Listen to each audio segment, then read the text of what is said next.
Once upon a midnight dreary, while I pondered weak and weary over many a quaint and curious volume of forgotten lore, while I nodded, nearly napping, suddenly there came a tapping, as of someone gently rapping at my chamber door. "'Tis some visitor," I muttered, tapping at my chamber door. "Only this, and nothing more."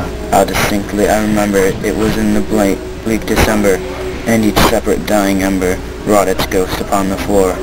Eagerly I wished the morrow, vainly I had sought to sorrow from my books decrease of sorrow for the lost Lenore, for the rare and radiant maiden whose the angel's name Lenore, nameless here forevermore.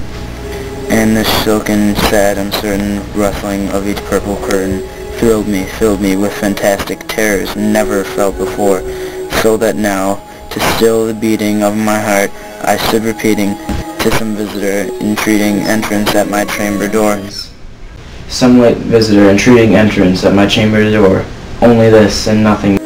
Presently my soul grew stronger, hesitating then no longer, said I, "Sir, or madam, truly your forgiveness I implore, but the fact is I was napping when you so gently came a-rapping, and so faintly you came tapping at my chamber door, that I scarce was sure I heard you." Here I opened wide the door, darkness there, and nothing more. Deep into that darkness peering, long I stood there wandering, fearing, doubting, dreaming dreams no mortal ever dared to dream before. But the silence wasn't broken, and the stillness gave no token, and their only word spoken was the whispered word, "Lenore." This I whispered, and an echo murmured back the word, "Lenore." Merely this, and nothing more. Back into the chamber turning, all my soul within me burning, soon again I heard the tapping, somewhat louder than before. "Surely that is something at my window lattice. Let me see then what the threat is, and this mystery explore. Let my heart be still a moment, and this mystery explore. 'Tis the wind, and nothing more." Open here I flung the shutter, with many a flirt and flutter, in thy stepped a stately raven of the same saintly days of yore. Not the least obsessance made he, not a minute stopped or stayed he, but with mien or lord or lady perched above my chamber door, perched upon a bust of Pallas just above my chamber door, perched and sat and nothing more. Then this ebony bird belonging my sad fancy into smiling, by the grave and stern decorum of the countenance it wore. "Though thy crest be shorn and shaven, thou," I said, "art sure no craven, ghastly grim and ancient raven wandering from the nightly shore. Tell me what thy lordly name is on the night's Plutonian shore." Quoth the raven, "Nevermore."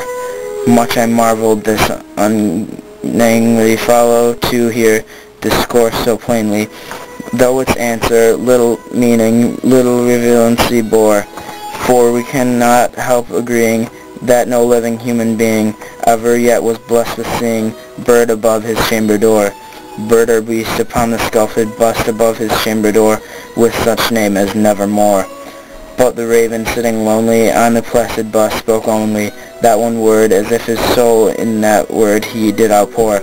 Nothing further than he uttered, not a feather then he fluttered, till I scarcely more than muttered, "Other friends have flown before, on the morrow he will leave me, as my hopes have flown before." Then the bird said, "Nevermore." Startled at the stillness broken by reply so aptly spoken, "Doubtless," said I, "what it utters is only stock and store, caught from some unhappy master, whom unmerciful disaster, following fast and followed faster, till his songs one burden bore, till the dirges of his hope that melancholy burden bore of nevermore." But the raven still beguiling all my fancy into smiling, straight I wheeled a cushioned seat in front of my bird and bust and door. Then upon the velvet sinking, I betook myself to linking fancy unto fancy, thinking what this ominous bird of yore, what this grim ungainly ghastling gaunt and ominous bird of yore meant in croaking Nevermore. This I sat engaged in guessing, but no syllable expressing. To the fowl whose fury eyes now burned into my bosom's core, this and more I said, divining, with my head at ease reclining on the cushion's velvet lining that the lamplight goaded o'er, but whose velvet lining with the lamplight glorying o'er she shall press on nevermore.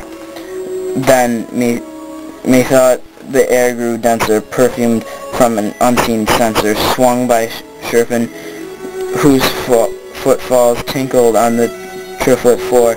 Wretch, I cried, thy God hath lent thee, by these angels he hath sent thee, respite and non-penthee from thy memories of Lenore. Quaff, oh quaff this kind repently, and forgot thy lost Lenore. Quoth the raven, nevermore.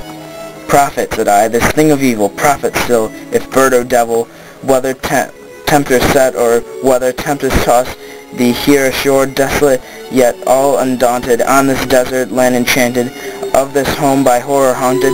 Tell me truly, I implore, is there balm in Gilead? Tell me, I implore. Quoth the raven, nevermore.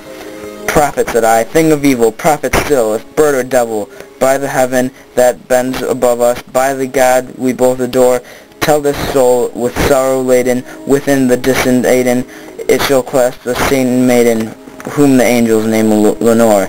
Clasp a rare and radiant maiden, who the angels name Lenore. Quoth the raven, nevermore.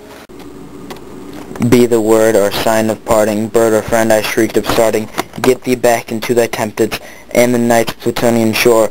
Leave no black plume as a token of thy lie, the soul outspoken. Leave my loneliness unbroken, quit the bust above my chamber door. Take thy beak from out thy heart, and take thy form from off my door. Quoth the raven, nevermore. And the raven, never flitting, still is sitting, on the pallid bust of Pallas just above my chamber door. And his eyes have all the seeming of a demon's that is dreaming, and the lamplight o'er him streaming throws his shadow on the floor. And my soul from out thy shadow that lies floating on the floor shall be lifted nevermore.